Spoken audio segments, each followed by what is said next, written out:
చెప్పండి, ఏముంది? ఆయన యొక్క శరీరం ఉంది, ఇంకా ఆయన యొక్క రక్తం ఉంది. ఆ శరీరము ఆయన రక్తం దేన్ని సూచిస్తుందంటే యేసుక్రీస్తు మరణాన్ని సూచిస్తుంది. దేన్ని సూచిస్తుంది చెప్పండి? యేసుక్రీస్తు మరణాన్ని. ఇంకా ఇంకో మాట కూడా ఉంది అక్కడ, ఆయన వచ్చేదాకా కూడా ఇది చేయమని చెప్పింది బైబిల్. ఆయన రాకడ దాకా ఎన్ని వచ్చినమంటే చూద్దామండి, 26 వచ్చిన చూద్దామండి.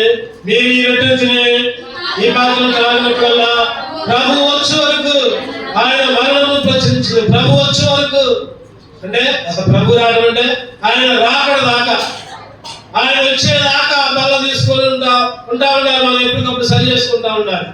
ఆయన వచ్చేదాకా ఆయన శరీరంలో ఆయన రక్తంలో పాలు పంపులు కలిగి ఉండాలి. నువ్వు ఇప్పుడు పాలు పంపులు కలిగి ఉంటున్నావు, మంచిదే. ఆయన వచ్చేదాకా తీసుకోవాలి.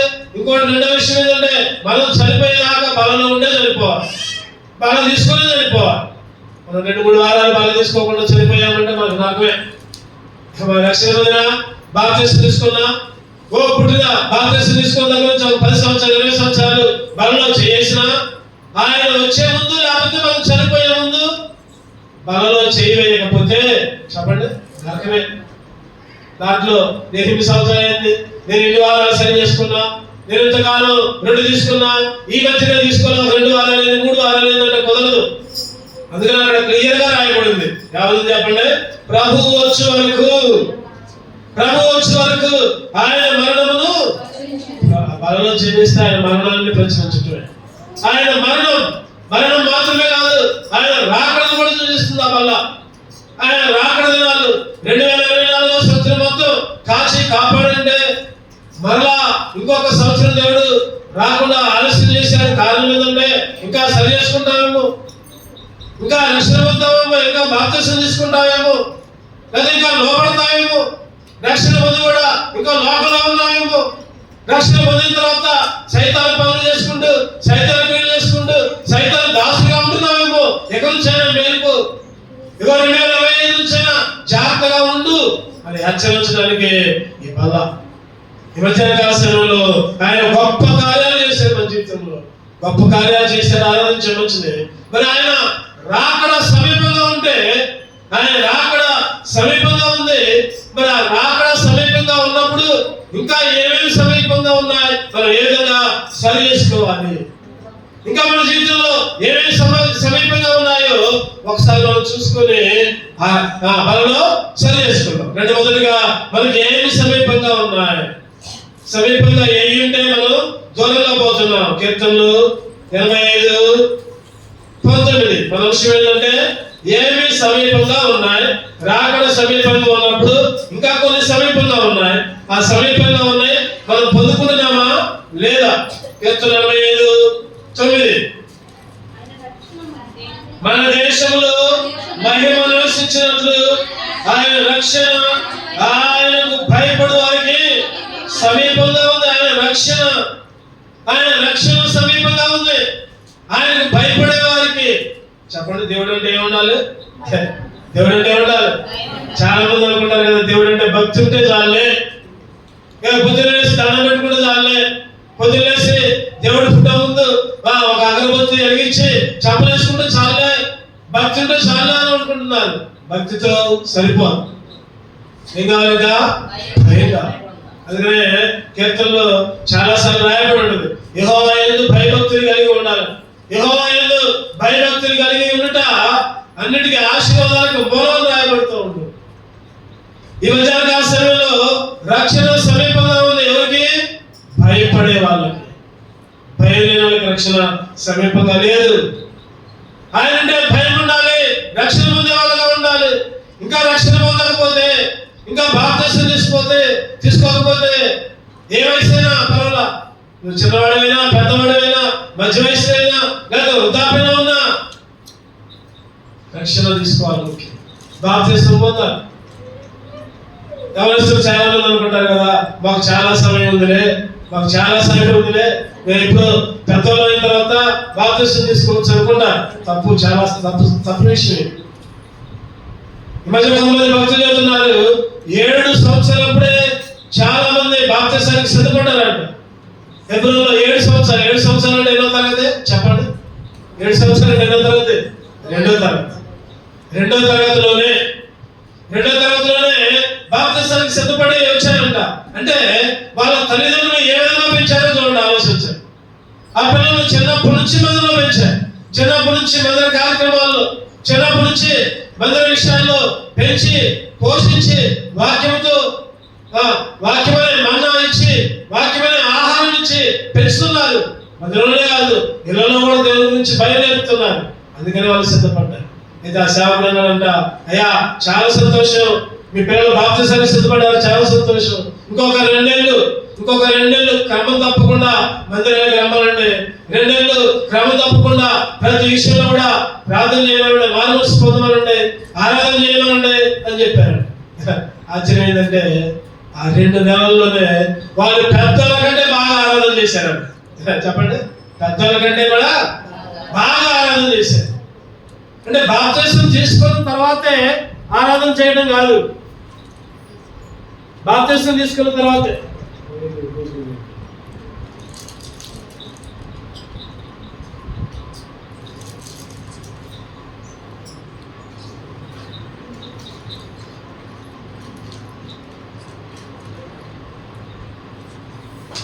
చాలా మంది అనుకుంటారు కదా, బాప్తిసం తీసుకుంటేనే ఆరాధన చేయాలనుకుంటారు. బాప్తిసం తీసుకోకపోయినా మారు మనసు పొందితే చెప్పండి ఆరాధన చేయొచ్చు. మారు మనసు పొందితే ఆరాధన చేయొచ్చు.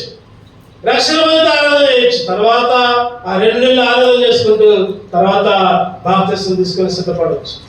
ఈరోజు రక్షణ చిన్న పిల్లల దగ్గర నుంచి పెద్దవాళ్ళ దాకా సమీపంగా ఉంది. రక్షణ సమీపంగా ఉంది. అందుకనే బైబిల్ అంటుంది కదా, రేపటి దినము గురించి ఆలోచన చేయొద్దు.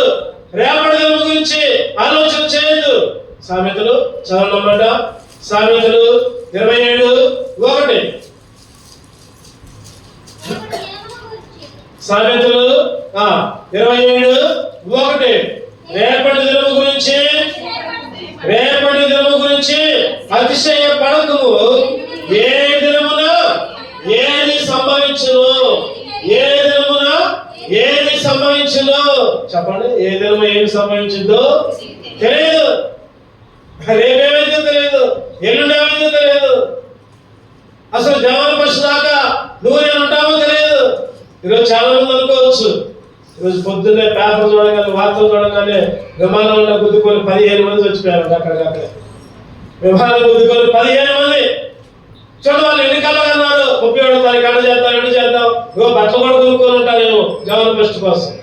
ఎన్నో ప్లాన్ వేసుకుంటారు. అయినా కానీ ఈరోజు చనిపోయారు. ఇంకా ఈ రోజే కాదు, రేపు ఎల్లుండి కూడా ఎంతో మంది చనిపోవడానికి సిద్ధంగా ఉన్నారు. వాళ్ళకి తెలియదు చనిపోతున్నామని. అందుకనే బయట ఉంటుంది కదా, రేపటి దినమున ఏది సంభవించునో తెలియదు. జాగ్రత్త. రక్షణ సమీపంగా ఉంది. రక్షణ తీసుకో. కృపకాలం ఇది, కృపకాలం. రక్షణ సమీపంగా ఉంది. రెండోదిగా చూద్దామంటే, ఆయన రాకడ సమీపంగా ఉన్న వాళ్ళు దేవుడు మనకి ఏమేమి సమీపంగా ఉంచాడు రక్షణ. రెండోదిగా యెషయా గ్రంథం 51:5 చదవండి. యెషయా గ్రంథం 51:5. ఏ సమీపంగా ఉంది? నీతి సమీపంగా ఉంది. రెండోదిగా ఏ సమీపంగా ఉందంటే నీతి సమీపంగా ఉంది. నీతి అంటే ఈరోజు బైబిల్ అంటుంది కదా, నీతిమంతుడు లేడు ఒక్కడు. పిలాతు భార్య వచ్చి పిలాతుతో అంటుంది కదా, అయ్యా ఈ నీతిమంతుడి జోలికి వెళ్ళమాకు, ఈ నీతిమంతుడి జోలికి వెళ్ళొద్దు. చేతులు కడుక్కున్నారు పిలాతు భార్య. ఆ శతాధిపతి కూడా చచ్చిపోయిన తర్వాత దేవాలయం తెర 2గా చిరిగేసరికి ఆయన ఒప్పుకోడు. ఈయన నిజముగా నీతిమంతుడని ఒప్పుకున్నాడు. ఈరోజు నువ్వు నేను పాపంలో ఉన్నా, ఆ నీతిమంతుడిని నమ్ముకోవడం ద్వారా ఆ నీతి సమీపంగా ఉంది. ప్రతి పాపాన్ని కడిగి పవిత్రం చేయడానికి ఆయన సిద్ధంగా ఉన్నాడు. నిన్ను కూడా నీతిమంతుడిగా మారడానికి సిద్ధంగా ఉన్నాడు. నీతి సమీపంగా ఉంది. ఇంకా నువ్వు దుర్నీతిలో ఉంటే, ఇంకా నీతి పనులు చేయకుండా చెడ్డ పనులు చేస్తే నీకు నరకమే, అగ్నిగుండమే. నీతి సమీపంగా ఉన్నప్పుడే నీ ప్రవర్తన నీతిగా ఉందా లేదా? 1 కొరింథీ 15:34. 1 కొరింథీయులకు రాసిన పత్రిక 15:34. నీతి ప్రవర్తన గలవారై మేల్కొని పాపము చేయకుడి. చాలు. నీతి ప్రవర్తన గలవారై. ఏ ప్రవర్తన అంట? నీ నడక, నీ మాట, నీ చూపు, నీ ప్రవర్తన. నీ ఇంటి దగ్గర ఎట్లా ఉంది? నీ భర్త దగ్గర, నీ భార్య దగ్గర, నీ పిల్లల దగ్గర, నీ పక్కన ఇంటి వాళ్ళ దగ్గర నీ ప్రవర్తన ఎట్లా ఉంది? నీతి ప్రవర్తన కలిగి ఉండు. యోబు గారు అంటున్నారు కదా, 27:6. యోబు గ్రంథం 27:6, 439 పేజీ నెంబర్. నా నీతిని విడవక గట్టిగా పట్టుకుందురు, నా ప్రవర్తన అంతటి విషయంలో నా హృదయం నన్ను నిందింపదు. యోబు గారు అంటున్నారు, నీతిని గట్టిగా మనం వదిలేస్తాం. వదులుగా కూడా పట్టుకోవట్లా. మనం నీతిని వదిలేస్తున్నాం. నీతిని వదిలేసి ఇష్టం వచ్చిన జీవితాన్ని జీవిస్తా ఉంటాం. యోబు గారు అంటున్నారు, నా హృదయము ఏమాత్రం నిందించదంట. మన హృదయం అయితే ఎప్పుడు నిందిస్తానే ఉంటుంది. అటు చేసింది, ఎటు చేసింది. అయినా కానీ హృదయాన్ని లెక్క చేయకుండా, హృదయ గట్టింపు లెక్క చేయకుండా నీతిని విడిచిపెట్టి అన్యాయాన్ని వెంబడిస్తున్నాం. మధ్యాహ్న కాల సమయంలో నీతి సమీపంగా ఉంది. నీతి సమీపంగా ఉన్నప్పుడే నీతి మార్గంలోకి రా. నీతి సమీపంగా ఉన్నప్పుడే నీతి కలిగి జీవించు. నీతి ప్రవర్తన కలిగి. 3వ చూద్దామండి. 3వది ఇంకా ఏం సమీపంగా ఉందంటే ఆదికాండం 19:20. ఆదికాండం 19:20. ఇదిగో పారిపోవుటకు ఈ ఊరు సమీపముగా ఉన్నది.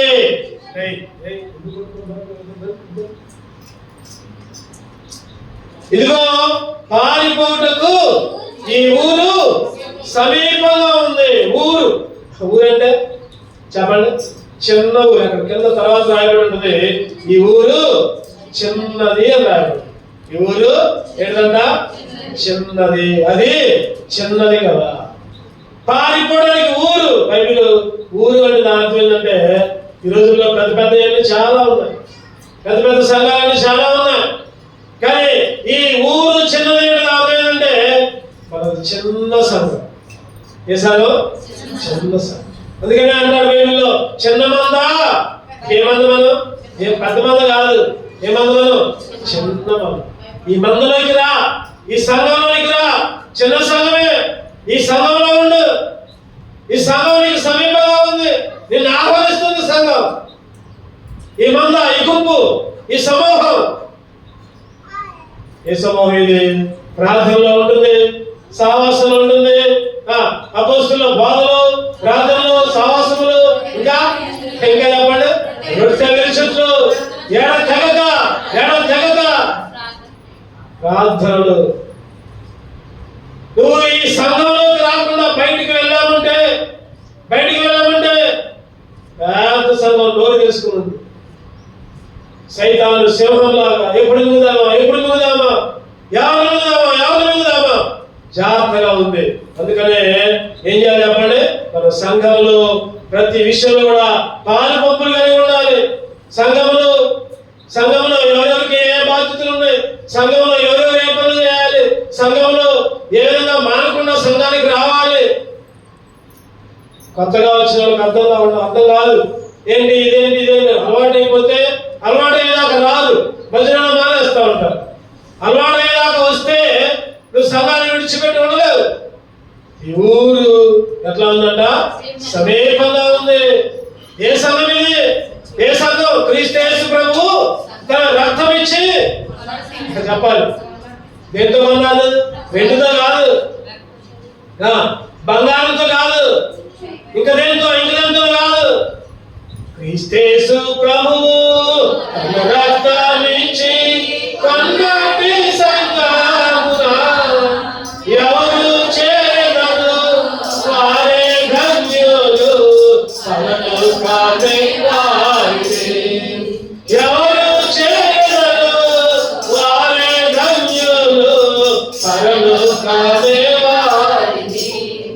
ఎవరు చేరతారో వారు ధనులు. ధన్యత. చేరకపోతే చెప్పండి, ధన్యులకి ఆపోజిట్ దరిద్రం. నువ్వు సంఘంలో లేకుండా సంఘంలోకి వచ్చి మళ్ళీ విడిచిపెట్టి సంఘంలో ఒక అందంగా లేవండి, దరిద్రత అంతా నీ మీదనే ఉంటుంది. అందుకని ఆయన కొన్న సంఘం, ఆయన రక్తం పెట్టుకొస్తున్న సంఘం. అందుకనే ప్రతి ఆదివారం ఆయన శరీరాన్ని, ఆయన రక్తాన్ని గుర్తు చేసుకుంటూ ఉంటాం. ఏదో నెలకు ఒకసారి కాదు, లేదా సంవత్సరానికి ఒకసారి కాదు, ప్రతి ఆదివారం దేవుని మందిరంలో గడిపిన ప్రతిసారి ఆయన రక్తాన్ని, ఆయన శరీరాన్ని తీసుకొని మనమే కడుక్కుంటా ఉంటాం, మనమే సరి చేసుకుంటున్నాం. అదే ఊరు సమీపంలో ఉంది, సంఘం సమీపంలో ఉంది, దేవుని మందిరం సమీపంలో ఉంది. ఇంకా సంఘాన్ని, మందిరాన్ని, దేవుని స్థలాన్ని, దేవునింటిని నిర్లక్ష్యం చేస్తే దరిద్రుడిగా మిగిలిపోతావు. జాగ్రత్త. 4వ చూద్దామండి. ఇంకా ఏమి సమీపంగా ఉంది? ద్వితీయోపదేశకాండం 4వ అధ్యాయం 7వ వచనం. ద్వితీయోపదేశకాండం 4వ అధ్యాయం 7వ వచనం చదవండి. ఏలయనగా మనము ఆయనకు మొరపెట్టినప్పుడల్లా మన దేవుడు యెహోవా మనకు సమీపముగా ఉన్నట్టు మరి ఏ గొప్ప జనమునకును ఏ దేవుడును సమీపంగా లేడు.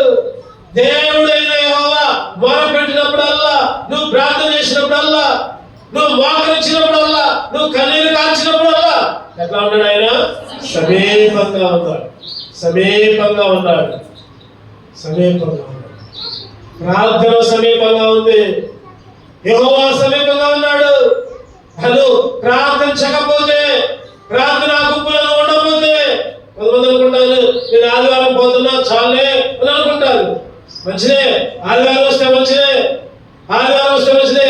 కానీ ఇంకా ముఖ్యం ఏంటంటే ప్రార్థన చేయడానికి కూడా, ప్రార్థించడానికి కూడా రావాలి మందిరంలోకి.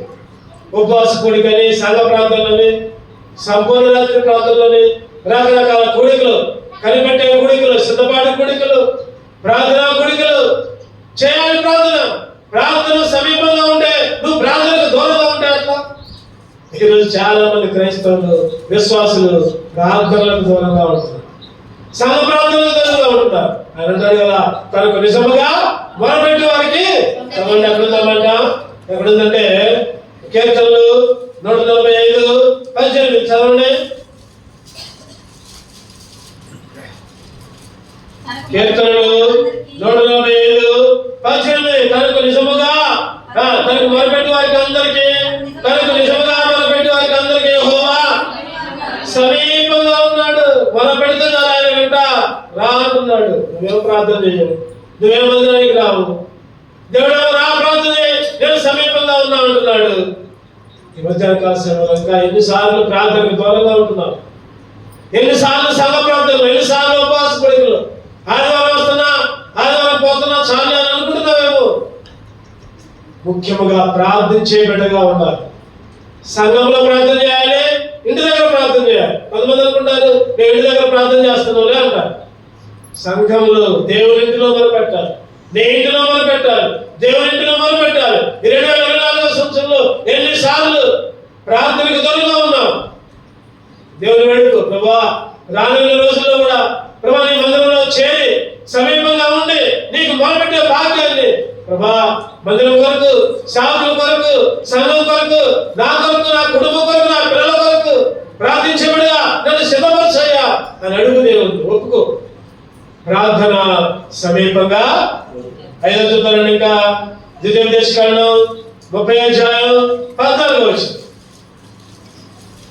ద్వితీయోపదేశకాండం 30:14 నీవు దాన్ని అనుసరించడానికి ఆ మాట నీకు బహు సమీపముగా ఉంది, నీ హృదయమున నీ నోట ఉంది. ఆ మాట నీకు సమీపంగా ఉంది. దేవుని మాట నీ చెవుల దగ్గరకు వచ్చింది, నువ్వేమో ఆ మాట నిర్లక్ష్యం చేస్తున్నావు, నువ్వేమో మాట వింటున్నా. దేవుని మాట చెప్పండి ఒకసారంట, మన కడుపులో ఏదో అదే మాటలు బయటకు వస్తాయి. బైబిల్లో ఉంది, హృదయం నిండిన దానిని బట్టి నోరు మాట్లాడును. లోకస్వార్త చదవనమాట. లోకస్వార్త 6:45. లోకస్వార్త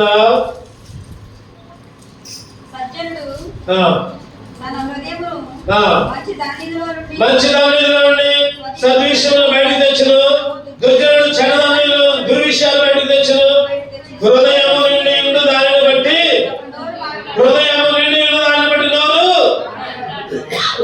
మన హృదయంలో ద్వేషం ఉంటే చెప్పండి, పలానా వ్యక్తి మీద పలానా వాళ్ళ మీద కోపం ఉందనుకోండి, నోరు కూడా మాటలు కూడా వాళ్ళ మీద కోపంతోనే మాట్లాడు. ప్రేమ అంటే ప్రేమ మాటలు అక్కడ అందుకని అక్కడ ఉంది. సజ్జనుడు ఇంకోడు దుర్జనుడు. సజ్జనుడేమో మంచి మాటలు, దుర్జనుడేమో నోరు. హృదయం ఉంటుంది దాన్ని బట్టి నోరు. జాగ్రత్త, నీ మాట ఎట్లా ఉంటుంది? జాగ్రత్త, నీ మాట నీ హృదయంలో క్రీస్తు వాక్యం ఉండాలి.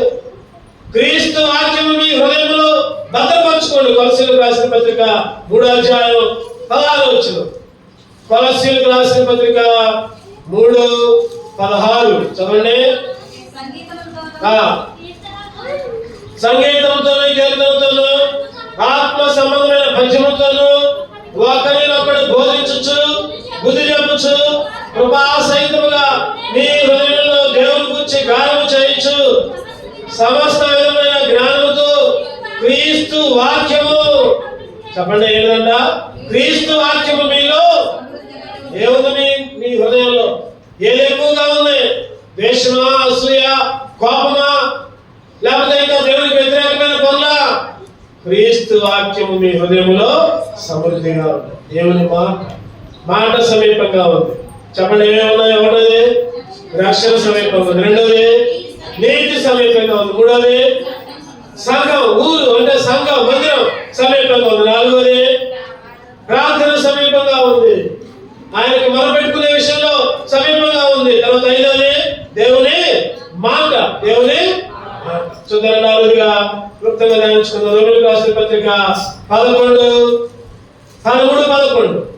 రోమీయులకు రాసిన పత్రిక 13:11 143 పేజీ. మరియు మీరు కారణం అడిగి నిద్ర మేలుకొనలేదో తెలుసుకొని అలాగూ చేయుడి. మన విశ్వాసమైనప్పటికంటే ఇప్పుడు రక్షణ మనకు మరీ సమీపంగా ఉంది. విశ్వాసమైనప్పటికంటే అంటే రక్షణ పొందిన తర్వాత ఫస్ట్ ఏమో రక్షణ పొందనోళ్ళకి బాప్తిస్మం లేని వాళ్ళకి రక్షణ సమీపంగా ఉంది. మరి ఇప్పుడు ఆరోది ఎవరికంటే రక్షణ పొందిన వాళ్ళకి, బాప్తిస్మం తీసుకున్న వాళ్ళకి, రక్షణ పొందిన వాళ్ళకి ఏముందంటే అక్కడ విశ్వాసమైనప్పటికంటే ఇప్పుడు రక్షణ మనకు మరీ సమీపంగా రక్షణ పొంది కూడా బాప్తిస్మం తీసుకుని కూడా ఇంకా లోకంలో ఉంటే దేవుడు హెచ్చరిస్తున్నాడు. ఇగో మరీ సమీపంగా నీకు తెచ్చా, ఇంకా ఒప్పుకో, తప్పులు ఒప్పుకో, లోకాన్ని విడిచిపెట్టు, రా దగ్గరికి, బల దగ్గరికి రా, నా శరీరం నా రక్తం దగ్గరికి రా. రక్షణ మరీ సమీపంగా ఉంది. చివరిగా 7వ చూద్దామండి. అదే రోమీయులకు రాసిన పత్రిక 13:12. 13:12 చదవండి. రాత్రి చాలా గడిచి పగలు సమీపంగా ఉన్నది కనుక మనం అంధకార క్రియలను విసర్జించి తేజస్ సంబంధమైన యుద్ధోపకరణము ధరించుకొందుము. తేజస్ సంబంధమైన యుద్ధోపకరణము. ఏం గడిచిపోయిందంట? రాత్రి గడిచిపోయింది. రాత్రి ఏ సమీపంగా ఉంది? పగలు సమీపంగా ఉంది. అంటే చెప్పండి, ఇప్పుడు పగులేగా రాత్రి అయిపోయిందిగా, మరి ఇంకా ఏంటి పగులు సమీపంగా ఉందని రాయబడింది అంటే అర్థం ఏంటంటే రాత్రి అంటే ఈ లోకము చీకటి. ఇగో పగలు అంటే దేవుని రాకడ దినాలు. మేలుకొనుండు. నేను కలిసి ఉన్నానంటే కుదరదు. మేలుకొనుండమంటే నీ రక్షణ కాపాడుకో, నీ డ్యూటీల్లో నీ గుడులు వెలిగింపజేసుకో. బుద్ధి లేని కనికలు ఏమైంది? నూనె అయిపోయింది, కొవ్వొత్తులు ఎలగట్ల, దీపాలు ఎలగట్ల. ఇగో రాత్రి అయిపోయింది, పగలు సమీపంగా ఉంది. రెడీగా ఉండు. ఆయన రాకడ సమీపంగా ఉంది. రెండవ రాకడ సమీపంగా ఉంది. ఇంకా రాత్రేలే, ఇంకా నాడులే, ఇంకా నిద్రపోదాం అనుకుంటున్నామేమో. సిద్ధంగా ఉండు, ఎల్లప్పుడూ కూడా సిద్ధంగా ఉండు, సిద్ధపడు. ఏ దినమున ఏ రోజు ఆయన రాకడ సమీపంగా ఉంటుందో, ఆయన రాకడ జరుగుతుందో తెలియదు ఎవరికి. తండ్రికి కూడా తెలియదు బైబిల్లో. చెప్పండి, యేసుక్రీస్తు కూడా తెలియదంట. ఆయన రాకడ యేసుక్రీస్తు కూడా తెలియదు. ఆ రెండవ రాకడ రెడీగా ఉంది, ఎప్పుడు వస్తాడో తెలియదు. ఆయన రాకడలో ఎత్తబడాలంటే నువ్వేం చేయాలి చెప్పండి? సిద్ధంగా ఉంది, సమీపంలో ఉంది, సమీపంలో ఉంది. ఆయన రాకడ గుర్తులు జరుగుతుంటున్నాయి. ఇంకా నువ్వు సమీపంగా లేకుండా, ఆయన రాకడ సమీపంగా ఉన్నప్పుడు ఇంకా నిద్రపోతూ ఉంటే పగటి వాళ్ళలాగా. ఇంకా కింద ఒక మాట ఉంటుంది 12వ వచనంలో, ఏం చేయాలంట? అంధకార క్రియలను విసర్జించి తేజ సంబంధమైన యుద్ధోపకరణాలు. అంధకార సంబంధం అంటే చీకటి పనులు మానే, చీకటి ఆలోచనలు మానే, చీకటి తలంపులు. కిందది 13వ వచనంలో, అల్లరితో కూడిన ఆట పాటలైనను, మత్తైనను లేక, కామ విలాసమైనను, కోరిక శాస్త్రం లేక, కలహమైన లక్షణమే లేక, పగటి ఎందుకు నడుచుకున్నట్టు మర్యాదగా నడుచు. మర్యాదగా పగలు ఏ విధంగా ఉంటావు? పగలు దొంగతనాలు చేయరు, పగలు తాగరు ఎక్కువ మంది, పగలు జాగ్రత్తగా ఉంటారు. వాళ్ళు చూస్తున్నారు, వీళ్ళు చూస్తున్నారు. అందుకని బైబిల్లో ఉంటుంది, అల్లరితో కూడిన ఆటపాటలు, జోలికి పోమాకు, మత్తు, కామ విలాసాలు, ఇంకా కోరికల పనులు, ఇంకా కలహం అంటే తగాదాలు, మత్సరం అంటే అసూయ, ఇవన్నీ లేకుండా ఎట్లా ఉండాలంట? పగటి ఎందుకు నడుచుకున్నట్టు, మర్యాదగా నడుచు. పగులు సమీపంగా, ఆయన రాకడ సమీపంగా ఉంది. ఇంకా నీ ఇష్టం వచ్చిన జీవితం జీవిస్తే, అవన్నీ తీసేయకుండా బలలో చేసినా కూడా ఇబ్బంది. అవన్నీ అంటే ఉంచుకొని బలలో చేసినా కూడా ఇబ్బంది. జాగ్రత్త, పరిశీలించుకుందాం, సరి చేసుకుందాం. యోగ్యంగా బలలో చేయవేద్దాం. రెండు కళ్ళు మూసుకుందాం.